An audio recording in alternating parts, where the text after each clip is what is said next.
specifically is Donald Trump being charged with in this case? He is being charged with 34 counts of falsifying business records. This all deals with a payment that was made to Stormy Daniels. Now, 34 counts seem like a lot. Basically, every single accounting record related to this payment is considered fraud.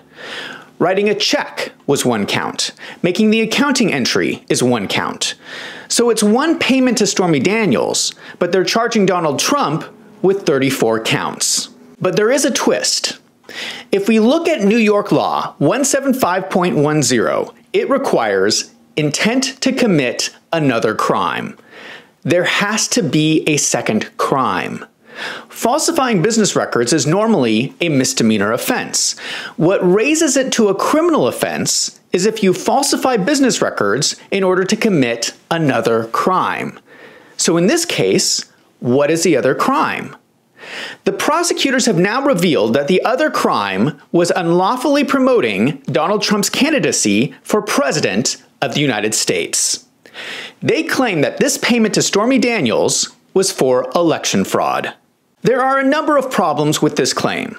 First, the presidency is a federal office, not a New York office. They are charging him criminally under a New York law in a New York state court for breaking a federal law related to a federal election.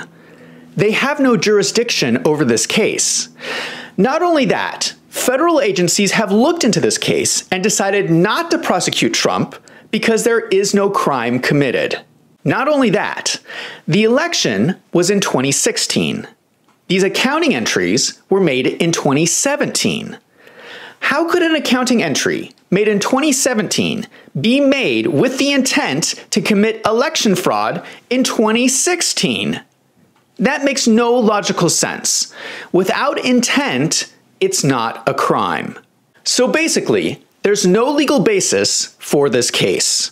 Now, I'm not a lawyer, but many legal experts have come out with this same opinion.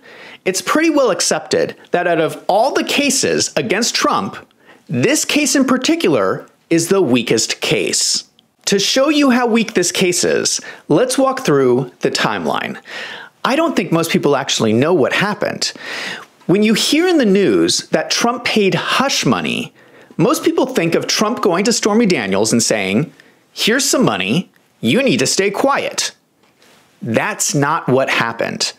Let me tell you what actually happened. Stormy Daniels is a porn star. She met with Donald Trump in 2006 because he was thinking of offering her a spot on The Apprentice. She never ended up getting the job. Then, years later, in 2016, after Donald Trump received the Republican nomination for president, Stormy Daniels just happens to show up asking for money. She approaches the National Enquirer and offers to sell them her story, claiming that she had an affair with Donald Trump. What strange timing that she would come forward at that exact moment. Donald Trump has always maintained that he never slept with Stormy Daniels. Let's keep this allegation in perspective. Donald Trump is married to Melania, who's a very beautiful woman. Stormy Daniels is a porn star. This is someone Donald Trump has described in his tweets as having a horse face. So if Donald Trump has the choice of whether to sleep with Melania Trump or Stormy Daniels, who do you think he's going to sleep with? The National Enquirer is owned by a media company called American Media Inc.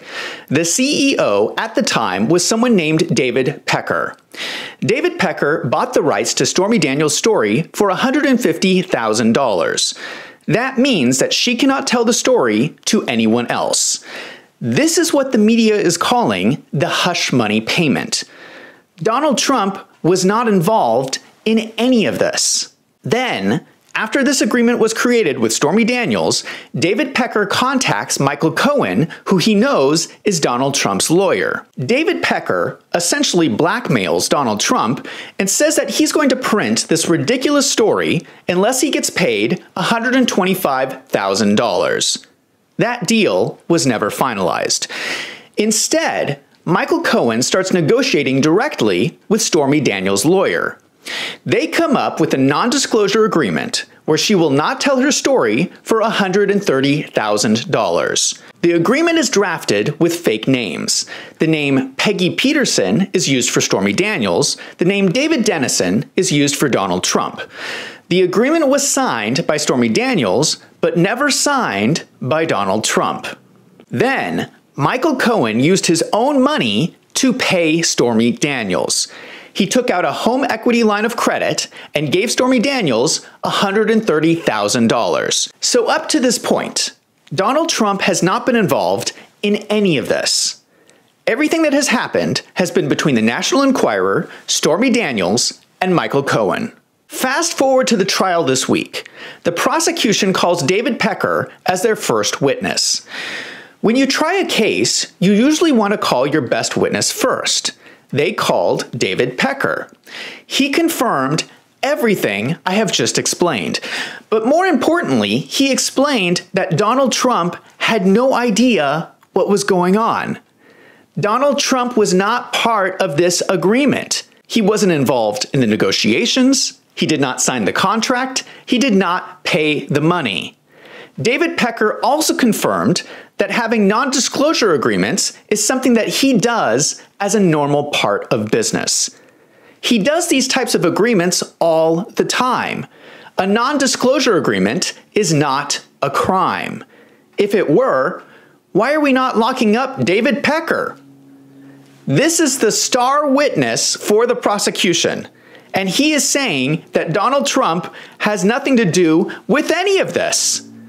I'm sorry, but this case needs to be dismissed.